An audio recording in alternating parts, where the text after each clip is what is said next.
ये चैनल बच्चे और बड़े सब देख सकते हैं। इस चैनल पर दी जाने वाली तमाम कहानियां और तस्वीर सिर्फ कहानियों और तखरीर पर मबनी हैं। इनका हकीकत से कोई ताल्लुक नहीं है। ये मवाद सिर्फ लोगों की तफरीह और एंटरटेनमेंट के लिए बनाया गया है। किसी भी शख्स, जगह या वाक़े से मुशाबहत महज इत्तेफाक हो सकती है। इसलिए यूट्यूब टीम या किसी भी फर्द को इस पर कोई एतराज नहीं होना चाहिए।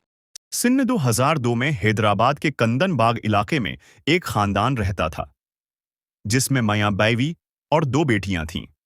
औरत का शौहर हमेशा उससे लड़ता झगड़ता रहता था और उसकी वजह यह थी कि उनके घर एक तांत्रिक आता जाता था जिस पर वो औरत बहुत यकीन रखती थी। ये खानदान पूरे इलाके में सबसे अलग था। जो भी पड़ोसी उनके घर जाता, औरत उसे घूरती रहती और अंदर नहीं जाने देती थी और छुरी दिखाकर भगा देती थी। आहिस्ता आहिस्ता सब लोगों का आना जाना बंद हो गया और सिर्फ वो तांत्रिक ही रात को आने लगा। कुछ दिनों बाद औरत का शौहर भी गायब हो गया। किसी को मालूम न था कहाँ गया।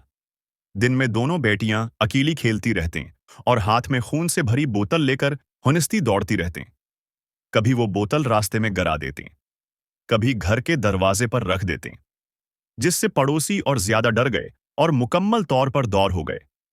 कभी कभार औरत और दोनों बेटियां दोपहर में छत पर खड़ी नजर आतीं। अब तांत्रिक रोज आने लगा और रात को घर में हमेशा रोशनी दिखाई देती। औरत सारी रात जागती, कभी रक्स करती, कभी जोर जोर से हंसती और पड़ोसियों ने उन पर तौजा देना छोड़ दी। एक रात एक चोर घर में घुस गया और जैसे ही उसने एक कमरे का दरवाजा खोला तो उसकी आंखें हैरत से खुली रह गईं। अंदर 3 लाशें पड़ी थीं। वो कांपता हुआ बाहर भागा और खुद ही पुलिस के पास जाकर सब बता दिया। पुलिस को पहले लगा वो झूठ बोल रहा है, मगर मौका पर पहुंचकर लाशें वैसी ही मिले।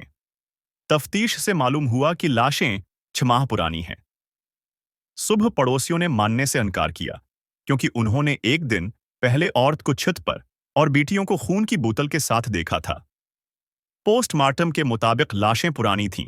पुलिस ने सोचा शौहर ने कत्ल करके फिरार हो गया, मगर घर से मिली खून भरी बोतल में खून शौहर का निकला जो बहुत पहले गायब हो चुका था। फिर सवाल यह था कि अगर कातिल शौहर है तो उसका खून बोतल में कैसे आया।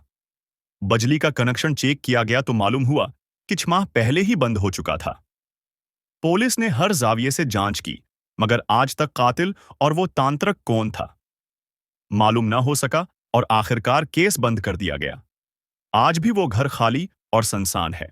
वीडियो को लाइक और चैनल को सब्सक्राइब जरूर कर दें।